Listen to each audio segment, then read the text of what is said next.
Ini adalah ekosistem data sekolah siswa di PMB PTKIN, baik di SEPAN PTKIN maupun di UM PTKIN. Jadi ekosistem ini, jadi data yang kami pakai itu adalah data-data dari Pusdatin Kemendikbud. Nah, ini data-data Pusdatin Kemendikbud. Kenapa saya harus jelaskan ekosistemnya? Nanti supaya sekolah memudahkan untuk perbaikan datanya. Jadi data yang dari SEPAN, aplikasi SEPAN PTKN, baik PAN maupun UMPTK, nanti datanya itu diambil atau di sumber datanya itu dari Pusdatin Kemendikbud. Nah, data Pusdatin Kemendikbud ini berasal dari Dapodik dan juga dari EMIS. Jadi sekolah-sekolah yang di bawah Kementerian Pendidikan dan Kebudayaan, satuan pendidikannya mulai dari SMK, SMK sederajat, itu nanti laporannya di Dapodik, baru dikirimkan ke Pusdatin, terkait dengan data-datanya baru ditarik ke SEPAN UMPTKN. Jadi kami tidak menggunakan data pokok pendidikan siswa sekolah itu tidak langsung diambil dari sekolah, tapi diambil dari Pusdatin Kemendikbud dan juga EMIS. Begitu pula yang madrasah, pondok pesantren ya, pondok pesantren ada banyak sekali jenisnya, ada PDF, ada PKPPS, ada muadalah. Itu juga sama, melaporkannya di EMIS, EMIS melaporkannya di Pusdatin Kemendikbud, baru kami ambil dari Pusdatin Kemendikbud. Jadi kami juga memohon komunikasinya juga dari Dapodik dan EMIS. EMIS kan ada tingkat kabupaten kota ya, yang ada di Kanwil Kanwil atau Kemenak. Jadi nanti kalau ada data-data sekolah memperbaiki datanya di EMIS, mohon juga berkoordinasi untuk melakukan sinkron. Sinkronnya itu menurut masing-masing, menurut dari Pusdatin atau Dapodik atau EMIS itu sehari itu ada 4 kali. Jadi kalau misalnya sudah diganti, nanti datanya ditunggu saja Bapak Ibu sekalian terkait dengan data yang sudah dirubah. Itu yang kami sampaikan terkait dengan ekosistem. Selanjutnya, nah ini gambaran umumnya. Saya izin menjelaskan gambaran umumnya kalian ya, Bapak Ibu sekalian, kepala sekolah maupun siswa. Jadi gambaran umumnya pertama adalah program studi. Jadi program studi yang ditawarkan di SEPAN PTKIN ataupun UMPTKIN adalah prodi-prodi yang SK pendiriannya dari Kementerian Agama.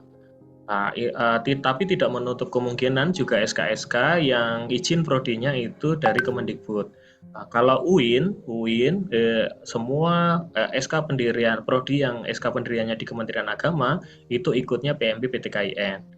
Kalau yang di izinnya SK-nya itu dari Kemendikbud, jadi pembaharan pertama itu ikutnya SNPMB ya, ikutnya SNPMB. Tapi kalau IAIN dan SETAIN semua prodi baik itu dari Kemendikbud maupun Kementerian Agama itu ikutnya PMB PTKIN.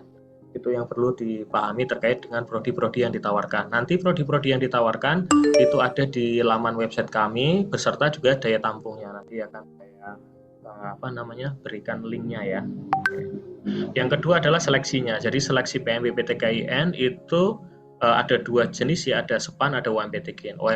SEPAN PTKIN itu portofolio akademik dan non akademik, dan juga portofolio sekolah ya. Jadi portofolio sekolah itu akan dinilai, portofolio akademik siswanya akan dinilai, dan portofolio non akademiknya siswa juga akan dinilai. Kemudian nanti akan di scoring ya, dan juga akan dimasukkan ke daya tampung PTKIN masing-masing baru diluluskan.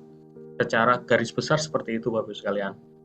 Yang kedua itu terkait dengan yang kedua jalurnya jalur UMPTKIN. UMPTKIN ujian tertulis ya, nanti itu di 58 PTKIN dan 1 PTN ya, ujian tertulis.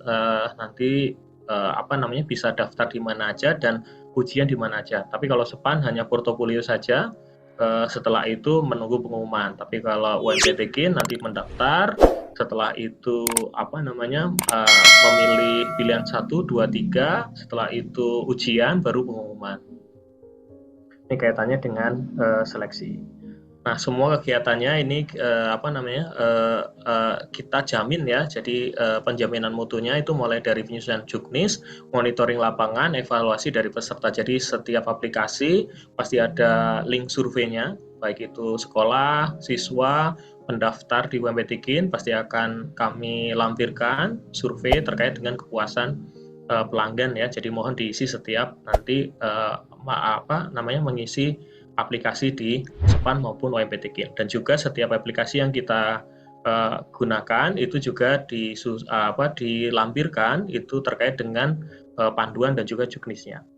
Selanjutnya helpdesk ya Bapak Ibu sekalian. Nah, helpdesk juga kami siapkan helpdesk ini 7 hari kerja, 7 hari kerja dan jam kerja ya. Helpdesk itu WA ya, WA media sosial dan juga call center.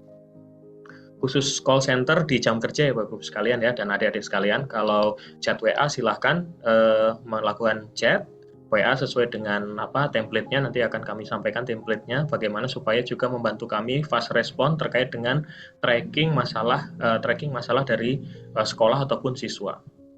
Aplikasi yang kami gunakan itu basisnya yang pertama web application dan juga mobile application. Nanti untuk seleksi elektroniknya itu by desktop ya, itu nanti ujiannya di PTKIN masing-masing. Tapi ini hanya khusus untuk UMP Tikin ya, karena SPAN tidak ada ujian Bapak Ibu sekalian dan adik-adik sekalian ya, hanya mengisi, mendaftar, mengecek nilai raportnya, setelah itu pilihan 1, 2, 3, 4, habis itu ditunggu pengumumannya. Oke, saya lanjutkan. Nah ini daya tampungnya, jadi kita di PMB PTKIN itu ada 58 PTKIN dan 1 PTN yang tergabung dalam PMB PTKIN. 58 PTKIN tadi sudah disebutkan ya, ada dari Aceh sampai Merauke, dari Manado sampai yang paling bawah itu Mataram ya. Jadi paling utara itu Manado, yang paling selatan itu Win Mataram. Yang paling barat itu Win Araniri Banda Aceh, yang paling timur itu IAIN Fatul Muluk Papua. Jadi ada 58 dan 1 PTN. Untuk kuota daya tampung SPAN itu ada 74.337, daya tampung UMP Tikin 91.000, Mandiri 43.000, dan juga ada 1.313 program studi yang dapat dipilih siswa-siswi ataupun calon pendaftar di SPAN maupun UMP Tikin. Nah ini PDSS ya, kemarin sekolah sudah melakukan PDSS, ini tahapan PMB. Ini tahapan PMB kemarin sudah melakukan tahapan PDSS ya, pendaftaran sekolah siswanya. Sekolah-sekolah sudah menyelesaikannya, itu terakhir kemarin di tanggal 25 Januari dan kita perpanjang Februari ya. Nanti pendaftaran siswa sudah kami buka di 10 Februari dan sampai 6 Maret ya Bapak-Ibu sekalian. Nanti 6 Maret itu terakhir untuk finalisasi. Jangan lupa adik-adik sekalian nanti melakukan finalisasi siswa untuk pilihan 1, 2, dan 3. Nah, ini PDSS sekilas, ini kemarin sudah disosialisasikan dan ini sudah selesai terkait dengan PDSS sekolah. Sekolah sudah mendaftar dan sudah melakukan finalisasi. Ini Bapak Ibu sekalian yang guru ya, Bapak Ibu guru, BK ataupun kepala sekolah ataupun operator sekolah dapat menggunakan link ini ya untuk ngecek data sekolahnya ya, data sekolahnya. Jadi data sekolahnya itu kalau mau dicek apakah update atau tidak itu di sini ya. Jadi yang ada di referensi.datakemendikbud.go.id/snpmb.site itu adalah data yang kami tarik ke aplikasi SPAN ataupun di aplikasi UMP Tikin. Saya lanjut saja, tinggal diakses saja, masukkan NPSN-nya. Nanti akan keluar ya satuan pendidikannya. Jadi kalau misalnya kepala sekolahnya berganti namanya, coba dicek di sini sudah berganti belum. Kalau misalnya belum berganti, tinggal diklik aja verbal SP-nya dan diperbaiki ya. Nanti di kami pasti akan sinkron, sudah akan sinkron. Oke.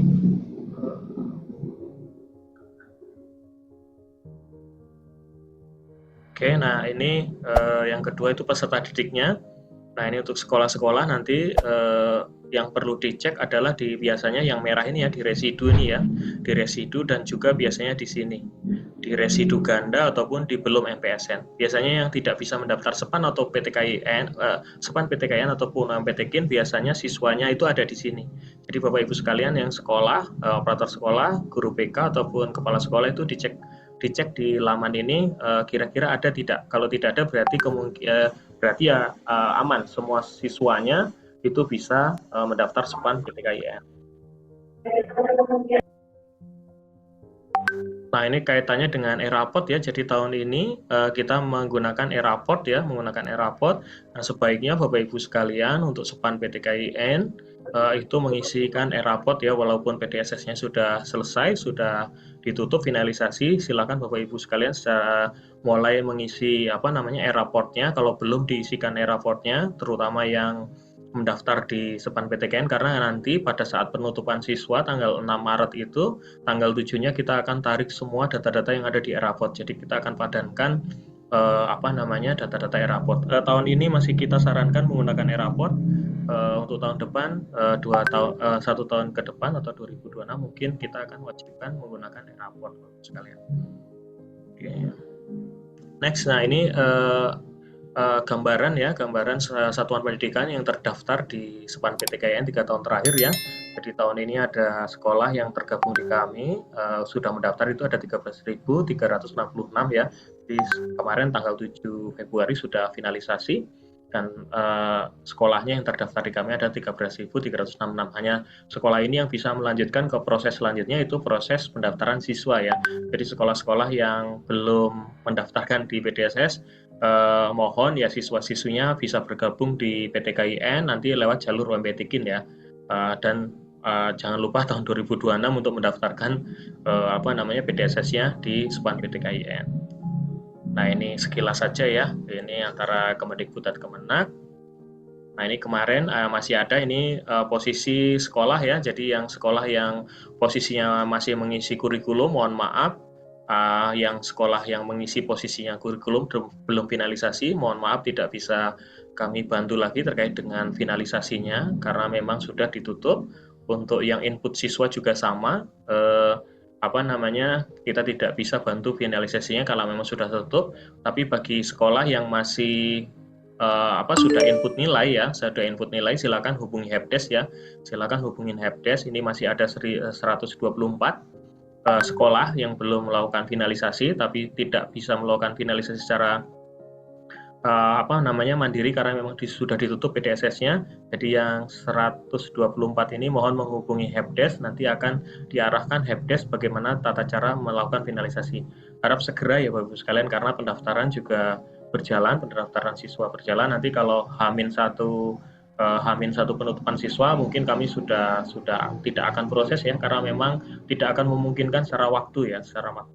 Jadi totalnya ini yang terdaftar dan yang melakukan finalisasi adalah 11.822.